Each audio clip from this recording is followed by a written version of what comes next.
lubos na kagalakan. Hindi lamang sa mag-asawa, kundi maging sa manlapit na kamag-anak. Lalo na, ayan, magkaroon ko ba naman ng isang ganyang dating tahimik na bahay, ay merong sumisigaw na isang maika. At sabi nga dito, lalo na, ang dulot na kagalakan nito, kanino? Sa lolo at sa lola. Kaya, at bago pa man ipanganak, si Micah na nasa sinapupunan pa lamang ni Dindin, ang kanyang nanay o mama, ay tuloy nga kasama na ang ating ginagawa ngayon na pagtitipon sa isa sa plano nila. At sabi nga, kasama na ito sa plano nila. At alam ba ninyo, sa pagpaplano nila, ay nais nilang makasama ang buong pamilya, mga mahal sa buhay, mga kapatiran, upang ihandog at maging saksi ang bawat isa sa gagawing paghahandog kay Micah. Kaya sa hapon ito, bago tayo magpatuloy, nais ko lamang po ito'y maging paalala, di lang din katanungan kay Mark at kay Christine. Na sabi nga, bilang sila ang mga magulang ng batang si Micah Pauline, kayo ba ay narito ng bukal sa loob at puspos ang pag-ibig na inyong ihahandog at itatalaga si Micah Pauline sa Panginoon? Saksi ang maraming tao na nagmamahal sa inyo at kay Micah Pauline na inyong buong puso gagawin at gagampanan ang mga pangako. Gampanin ayon sa kalooban ng Diyos. At ang gawain ito ay isang kasunduan. Ulitin ko po. Ang gawain ito ay isang kasunduan sa pagitan ng mga magulang at ng Diyos na dapat natin sundin. So, nais ko lang po itanong kung yung pong ating dedication documents o papers ay nakahanda po ba? Nandiyan na po ba? Okay. Nasaan po? Yung ating documents. Nakikita Leia. No. Awa kompleto nasa sa inyo. Okay.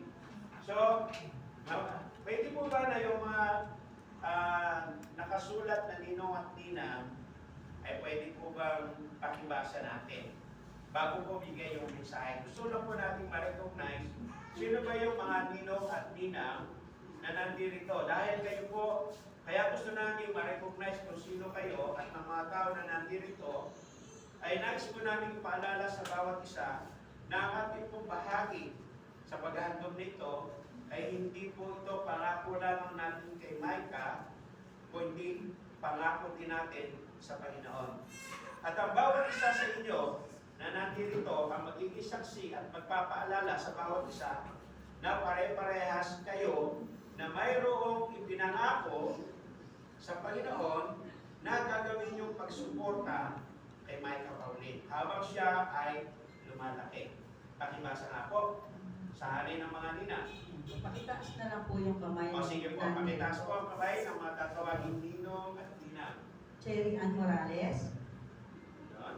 Cheryl Durano, Clarissa Grace Roque, Mary Ann Mangaluz, Maria Josefina de Guzman, Geraldine Alejandro, Irene Palomo, Rian Margaret Palomo, Catherine Manalastas, Rowan Joy Roque, Rowena Alonso, Maribel de la Cruz, Raquel Roque, Kim Milan, Pia Alpapara, Joy Roque.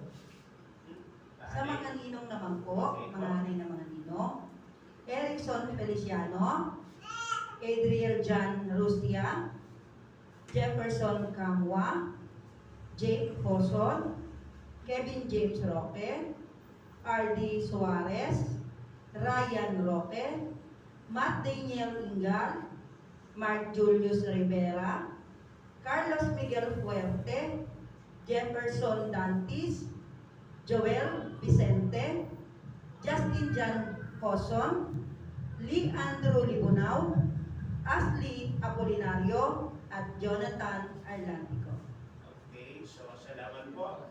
Binasa po natin ang Mateo na pangalawang tatay at nanay ni Micah. Hindi At yan po ay sasama natin sa pananalangin mamaya kahit wala po sila dito. Pero bilang tayo po ang mga ninong at ninang na nandito, tulad po na aming nabanggit, ay meron po tayong mahalagang papel na dapat gampanan sa buhay po ni Micah Pauline.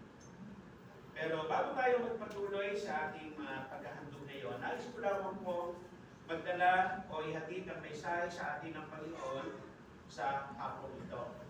Patungkol po, bakit nga ba natin ginagawa ganito? Ano ba ang kahalagahan na maunawaan natin ng mga bagay nito upang sa gayon at mabatid natin at sa puso natin, sa isip natin, alam natin ang ating ginagawa ay naaayon sa itinakda, utos at kalooban ng Diyos na dapat ay ating ginagawa. So, sa hapon ito, kaya inyong simulan ko ang ating pagbasa sa aklat ng Awit, chapter 127, verses 1, verses 3, and verse 4. So, ang sabi ay ganito, pakinggan po natin mabuti sa mga lalong-lalo na sa inyong mag-asawa. Kayo mga ninong at ninang na nandirito, ay napakahalaga po na ito ay may papaalala nyo sa kanila pag dumarating yung oras na kailangan. Sabi po sa verse 1 ng chapter 127 ng Awit, maliban ang Panginoon ang gumawa nitong bahay, ang ginawa ng nagtayo ay wala ring kabuluhan. Ang lusod na hindi ang Diyos ang siyang magsasanggalang, walang saysay ang naroong nakatayong mga bantay. Unang talata pa lang po yun. Nais ko pong bigyan ng diin na tunay nga ang bawat tahanan ay dapat ang nagaganap dito ay yung ayon sa kalooban ng Diyos. Hindi po ito literally na sinasabing ang Diyos ang bababa at gagawa ng tahanan. Kung hindi, ang tahanan ay binubuo ng pamantayan, alituntunin, at kautusan ng Diyos na siyang dapat ay naghahari, namamayani sa puso, sa isip, lalo na po sa buhay ng mag-asawa. At maliban na ang mag-asawa ay ang panuntunan ginagamit ay ang panuntunan ng Diyos. Kaya tunay nga, ang isang tahanan ay hindi magiging mapayapa. Kaya may utos ang Panginoon sa buhay ng isang mag-asawa.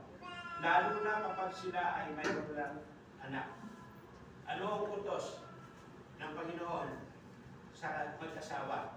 Ang sabi ay ganito, mga magulang o tatay o nanay, huwag ninyong ipamungkahi sa galing ng inyong mga anak. Sa halip, turuan sila ayon sa aral at kautusan ng Panginoon. So malino po yung pinabanggit. Hindi po kayo nagkaanak at hindi nagkaroon ng tahanan o bahay na tinutuluyan na wala po tayong pamantayan na susundin or gagawin. Kaya po sinabi, maliban ang Diyos ang nagtayo ng tahanan, walang saysay ang lahat ng ginawa nang dito ay gumawa. So, makita natin, hindi ito sa tinatawag na dahil maganda malaki yung bahay, ay okay na. Napakahalaga sa loob ng tahanan ay yung isang kasabihan na ating nakalakhan. Ewan ko lang sa ngayon, kung ang mga kabataan ito, natuwag tayo mga ninong at ninang, ay alam pa ang kasabihan ito na nakamulatan natin sa ating mga ninuno. Ano yung kasabihan niyo? Mabuti pa ang isang kubo na ang nakatira ay tao, kaysa sa isang palasyo, ang nakatira naman ay wago. So, ano yung sabihin? Kailangan sa tahanan, pwede tayong tawagin tao, pero yung maging mamuhay na sabi ngay may pagkatao o namumuhay bilang isang tao, yun ang isang malaking problema natin. At magkakaroon lamang ito ng maayos na kaganapan kung alam natin kung ano ang plano ng sa atin ay may liga at kung bakit tayo narito. At maging ang mga pag-aalala natin ay ating mawawala sa atin kapag ang nagbabantay ay ang Panginoon. Tanda natin, limitado ang ating mga kakayanan. Ang pagbabantay lalo na sa ating paglumalaking mga anak. Pag yan ay malayo na sa iyo, mababantayan mo pa ba yan? Diba? Darating din at darating ang oras na pwedeng ang anak mo ay makasama mo elementary hanggang high school dahil uuwi pa sa iyo. Paano na po yan ay nagkukulehiyo? Kaya nga, sa pagbabantay, ang ibig sabihin dito ay, kaya nga sabi, turo ang aral, kautusan ng Panginoon sa mga bata. Para nang sa ganon, sa kanilang paglaki, ang nagbabantay sa kanila ay mismo ang Diyos sa pamagitan ng kanyang salita.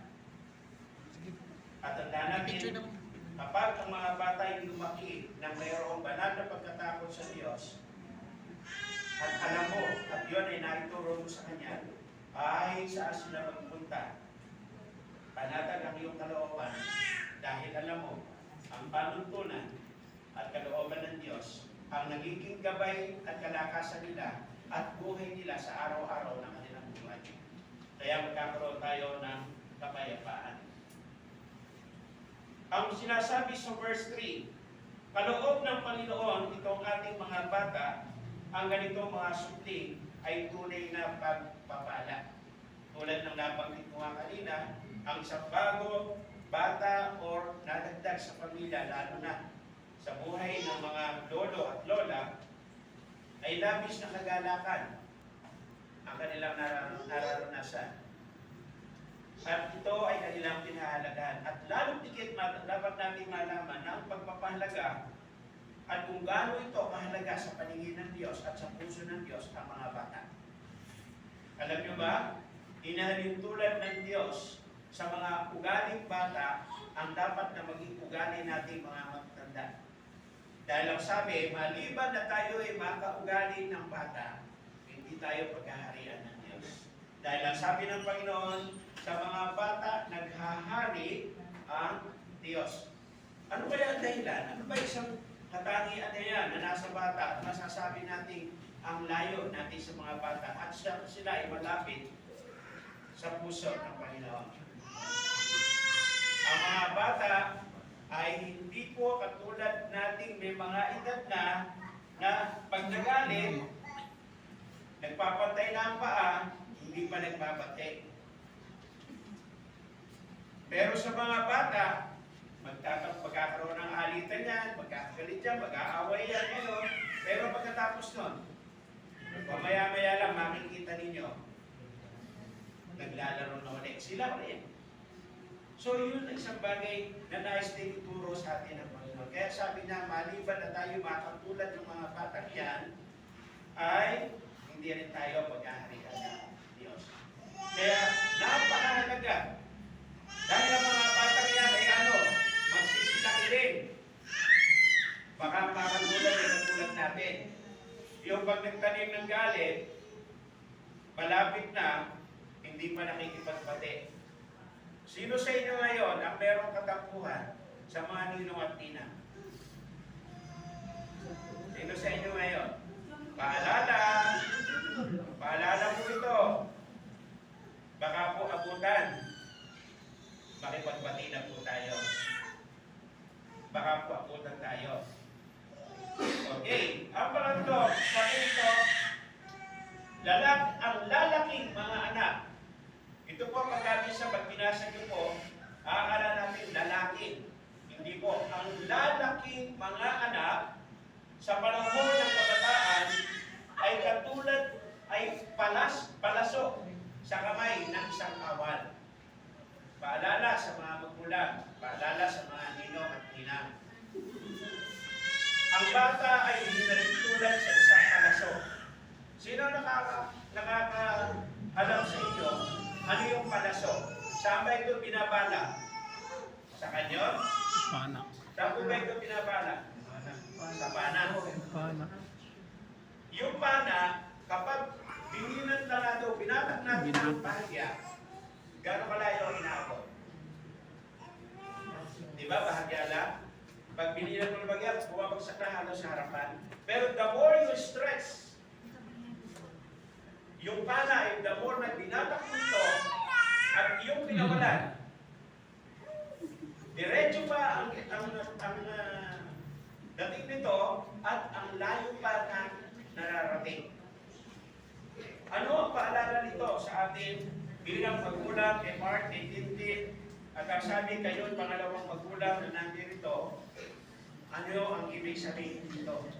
Napakahalaga na ang aral at turo at kung paano natin i-motivate, i-encourage habang lumalaki ang mga batang yan, kung ano ang mga bagay na marahil ay magandang mapasa sa isa sa bawat isa sa kanila or ang kanilang nais na marating.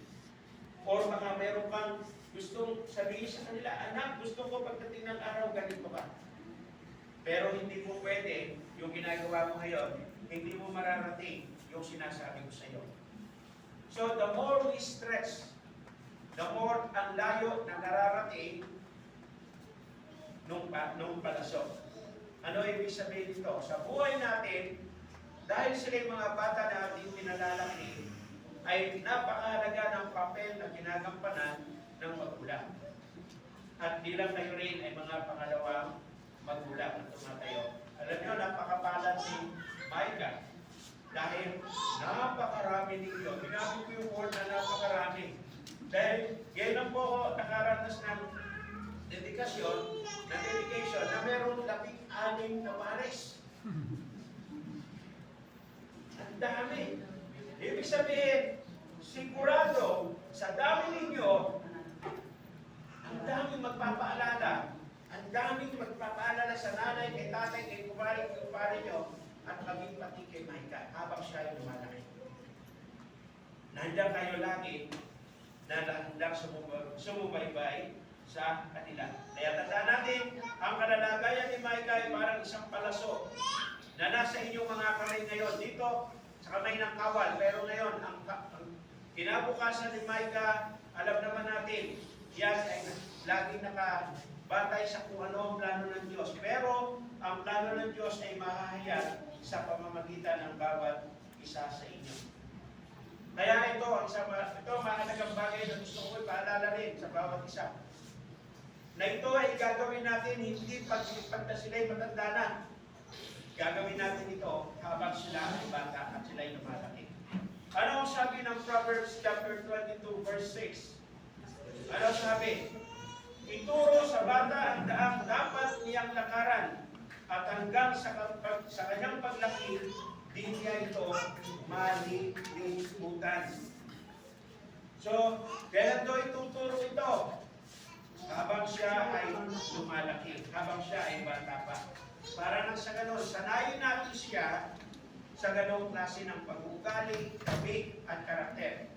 Dahil meron tayong isang madalas kong mabasa ito. Ano sabi? Kung ano yung nasa isip natin, yun ang ating ginagawa.